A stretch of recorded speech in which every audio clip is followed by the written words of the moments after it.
Fala pessoal, tudo bem com vocês? Sejam bem-vindos a mais um vídeo aqui no canal. E no vídeo de hoje eu vou falar sobre o caso Nancy Mestre, que ocorreu na Colômbia no ano de 1994. E a persistência do pai dela ajudou a encontrar o responsável pelo crime depois de vários anos. E pessoal, tem muita gente me falando que não está recebendo a notificação dos vídeos. Então agora eu vou contar até 3 e você que ainda não ativou o sininho, ativa, hein? 1, 2, 3. Olha lá, hein? Ativa esse sininho aí. Então, sem mais delongas, bora pro vídeo. Nancy Mariana Mestre Vargas nasceu em 1975, na cidade de Barranquilla, na Colômbia.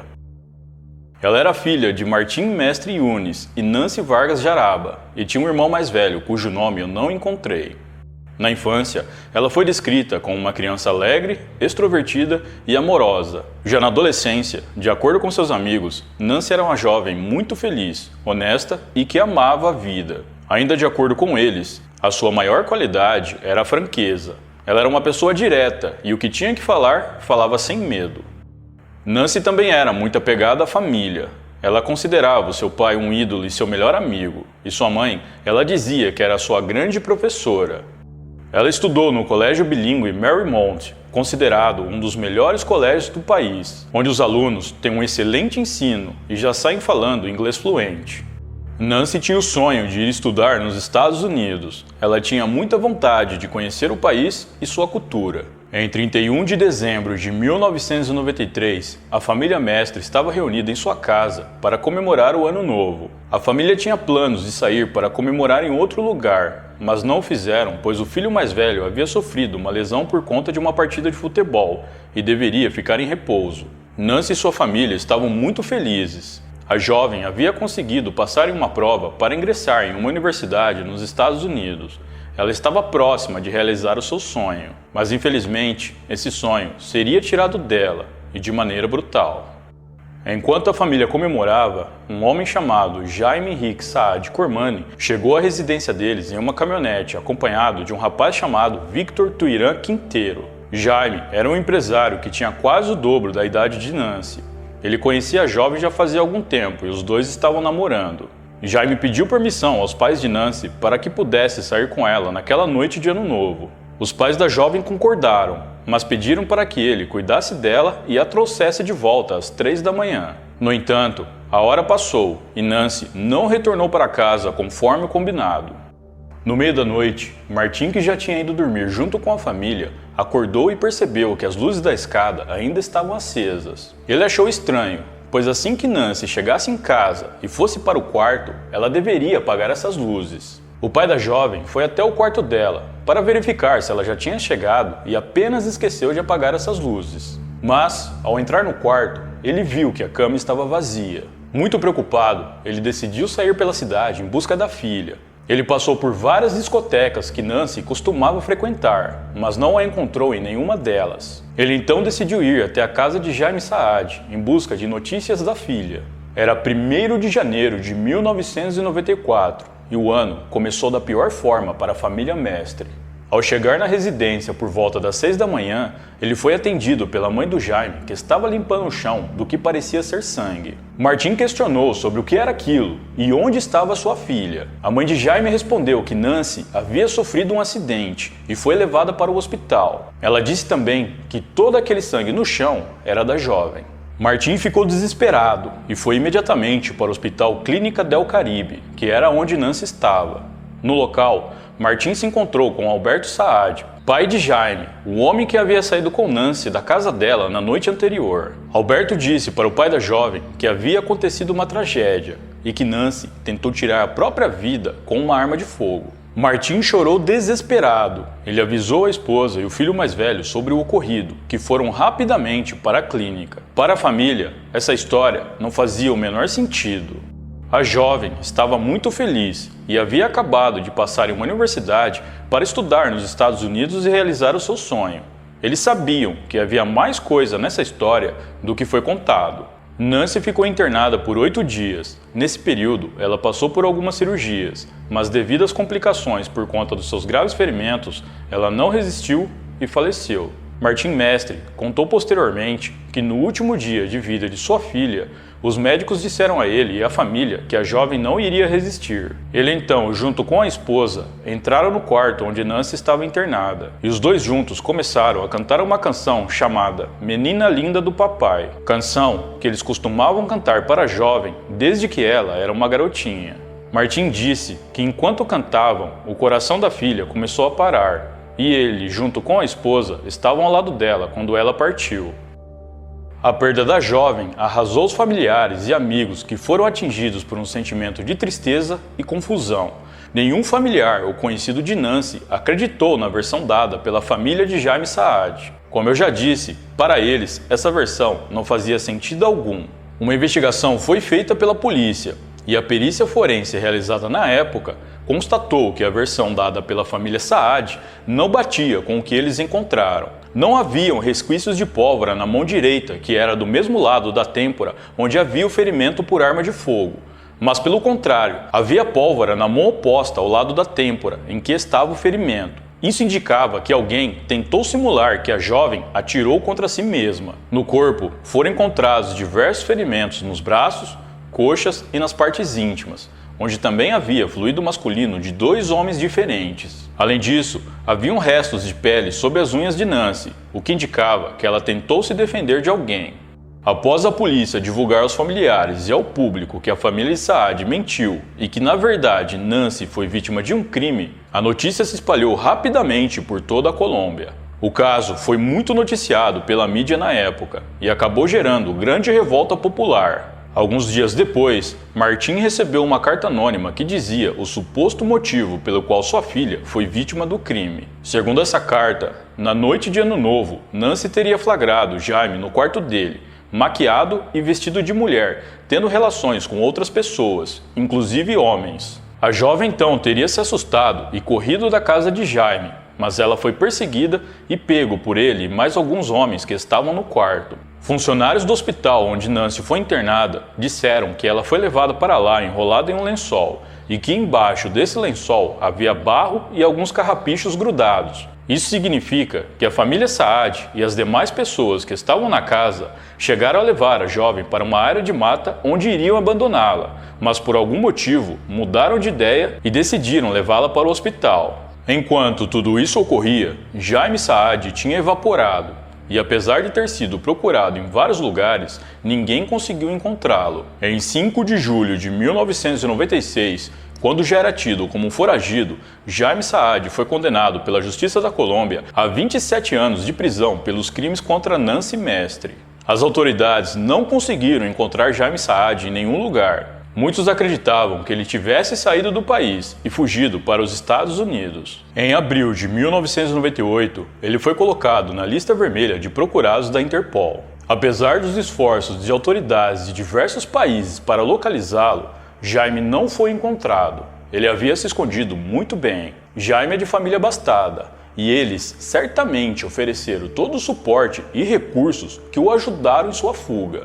Com isso, ele poderia estar em qualquer lugar do planeta, já que para ele, podemos dizer que dinheiro não era problema. Martim Mestre, pai de Nancy, sabia que a cada dia que se passava, as possibilidades de encontrar Jaime eram cada vez mais remotas. Ele decidiu que não ficaria de braços cruzados apenas esperando que as autoridades o encontrassem. Como oficial da reserva da Marinha, Martim sabia que deveria usar inteligência para conseguir encontrar o homem que tirou a vida de sua filha. Ele então passou a fazer vários cursos focados em investigação, desde o mais básico até o mais avançado.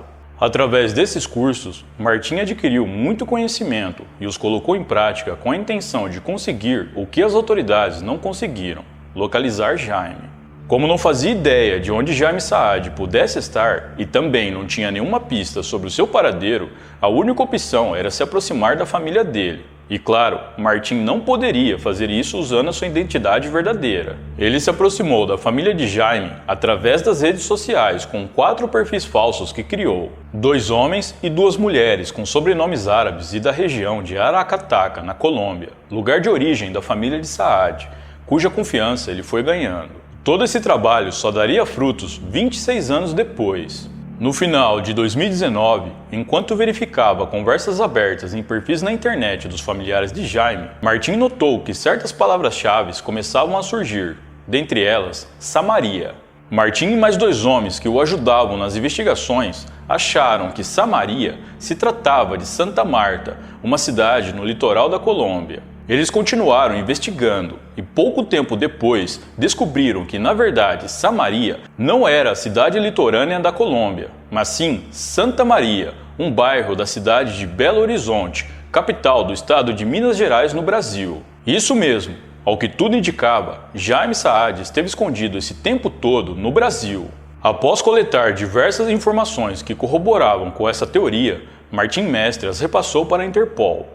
A Interpol entrou em contato com a Polícia do Brasil e repassou informações referentes ao perfil de Jaime Saad. Os agentes brasileiros então começaram a procurar por alguém na cidade de Belo Horizonte que correspondesse a esse perfil. E em janeiro de 2020, eles encontraram um homem que usava o nome de Henrique dos Santos Abdala. Os agentes passaram a monitorar esse homem. Eles o seguiram por um tempo e conseguiram obter uma digital dele através de um copo que ele usou em um bar. Em posse da digital de Henrique, os agentes fizeram a comparação com a digital de Jaime Saad e o resultado deu positivo. Henrique dos Santos Abdala era, na verdade, Jaime Henrique Saad Cormani. Os agentes da Interpol foram avisados dessa confirmação. Eles então montaram uma operação em conjunto com a polícia brasileira para capturar o fugitivo. Jaime Saad foi preso e não ofereceu nenhuma resistência aos policiais. Martim Mestre foi avisado da prisão do homem que ele procurou por quase 3 décadas. Ele disse que ao receber a notícia começou a chorar e depois se ajoelhou e agradeceu a Deus. A notícia da prisão de Jaime repercutiu no Brasil e na Colômbia. Muitos que acompanhavam o caso ficaram aliviados em saber que ele finalmente foi preso após tantos anos. Para as autoridades, Jaime fugiu da Colômbia em 1994 direto para o Brasil, e não de país em país, como alguns acreditavam.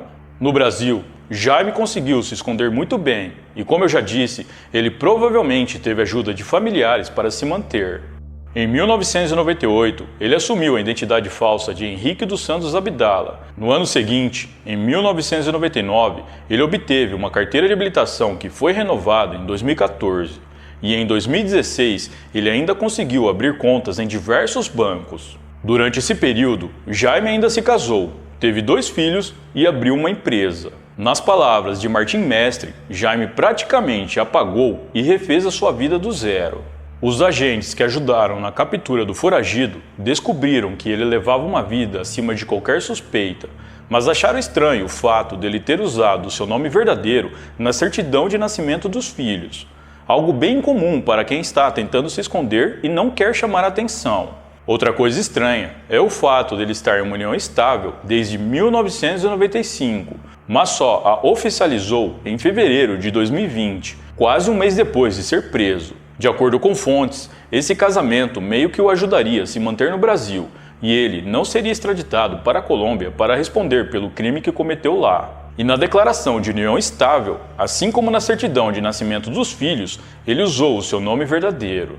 Desde o momento em que foi preso, Jaime alegou inocência. Ele chegou a escrever uma carta onde disse que estava sendo injustiçado e deu a sua versão dos fatos daquela madrugada. Segundo ele e Nancy ficaram em seu quarto bebendo bastante e usando entorpecentes. Em dado momento, os dois viram que já tinham passado do horário combinado para que a jovem voltasse para casa. Nancy ficou muito preocupada com isso e Jaime disse para ela que tomaria um banho rápido e depois a levaria embora. Ele então entrou no banheiro para tomar banho e foi quando ele ouviu um disparo de arma de fogo. Assustado, Jaime saiu do banheiro rapidamente para ver o que tinha acontecido. Ele disse que nesse momento encontrou Nancy na cama com um ferimento na cabeça e uma arma ao lado dela. Essa carta que Jaime escreveu chegou até a imprensa colombiana. E nem preciso dizer que os familiares e amigos da vítima ficaram revoltados. Para eles, não bastava Jaime ter feito o que fez, e agora queria manchar a imagem da jovem. Sem dizer que essa versão dada por Jaime não bate em nada com o que a perícia forense constatou na época. E ainda tem a questão da mãe dele ter tentado limpar a cena do crime, meio que para se livrar de possíveis provas que pudessem colocar o filho dela e demais envolvidos na cadeia. Nessa mesma carta, Jaime também escreveu que quando ele fugiu da Colômbia, ele foi para uma cidade do interior do estado do Amazonas, chamada Tabatinga. Ele disse que Nancy ainda estava viva no hospital enquanto ele estava nessa cidade, e que quando soube da notícia do falecimento da jovem, o mundo dele desabou. No entanto, Fernando Oliveira, o advogado de Jaime, deu uma versão diferente durante uma entrevista. O advogado disse que Jaime ficou na Colômbia até o último dia de vida de Nancy, pois ele tinha esperanças de que ela acordasse e contasse de fato o que tinha acontecido naquela madrugada. E como isso não aconteceu, ele decidiu fugir para o Brasil. Olha aí, os caras não combinam direito o que vão falar durante a entrevista e acabam se enrolando. Bom, vocês devem estar pensando como a esposa dele ficou em choque ao saber que o homem que ela estava há mais de 20 anos não era quem dizia ser, e que na verdade ele era um fugitivo com o nome na lista vermelha da Interpol, procurado por um crime grave cometido em outro país. Mas não se preocupem, ela não ficou nem um pouco em choque, já que ela sabia de tudo. Não só sabia, como também deu uma entrevista ao Domingo Espetacular da Rede Record, onde defendeu o marido e replicou a versão dele dos fatos em rede nacional. A mulher, que é brasileira e não teve o nome revelado, disse ainda que após um ano de relacionamento com Jaime, ele contou tudo a ela e disse que estava sendo acusado injustamente de um crime que ele não cometeu na Colômbia. Pessoal, aprendam! A sinceridade é um dos pilares para uma relação saudável. Não é à toa que eles estão juntos há mais de 20 anos. Martim Mestre viu a entrevista da esposa de Jaime Saad e disse que a mulher tem todo o direito de dar a sua opinião, mas que ela ficou cega com o passar dos anos e que legalmente ela é cúmplice do crime, já que tinha conhecimento de que o marido era um foragido acusado de um crime grave. Martim disse ainda que a mulher tinha a obrigação moral de denunciar o marido para as autoridades e que, se ele realmente for inocente, que vá até a Colômbia e prove. Jaime Saad ficou preso por cerca de 10 meses no complexo penitenciário Nelson Hungria, na cidade de Contagem, Minas Gerais, onde aguardou a decisão da justiça. A sua extradição para a Colômbia parecia apenas uma questão de tempo. No entanto, o crime já havia prescrito e o caso foi levado até o Supremo Tribunal Federal, mais conhecido como STF, que daria a decisão final se Jaime Saad seria extraditado ou não. No STF, a ministra Carmen Lúcia e o ministro Gilmar Mendes votaram a favor da extradição de Jaime Saad, enquanto que os ministros Edson Fachin e Ricardo Lewandowski votaram contra. O quinto ministro, Celso de Mello, estava de licença e a lei determina que, em casos assim, o empate favorece o réu. Desse modo, Jaime Saad foi libertado da prisão e voltou a viver a sua vida normalmente ao lado da esposa e dos 2 filhos. Atualmente, ele está com quase 60 anos e responde em liberdade pelo crime de falsidade ideológica por ter falsificado documentos enquanto esteve no Brasil. A família e amigos de Nancy Mestre ficaram desolados com a decisão do STF. Todo o trabalho e esforço de anos parecia ter sido em vão. Martim Mestre disse que não vai desistir de tentar trazer justiça para a sua filha. Ele e a família contrataram uma equipe de advogados internacionais cujo escritório tem sede em Washington, nos Estados Unidos, e juntos com os advogados brasileiros da família vão continuar procurando instrumentos para que a justiça chegue até Jaime Saad. Martim Mestre também chegou a escrever uma carta ao STF após saber da decisão deles em não extraditar o réu, mas até o momento não obteve resposta. Bom, o que nos resta é esperar e torcer para que a justiça seja feita.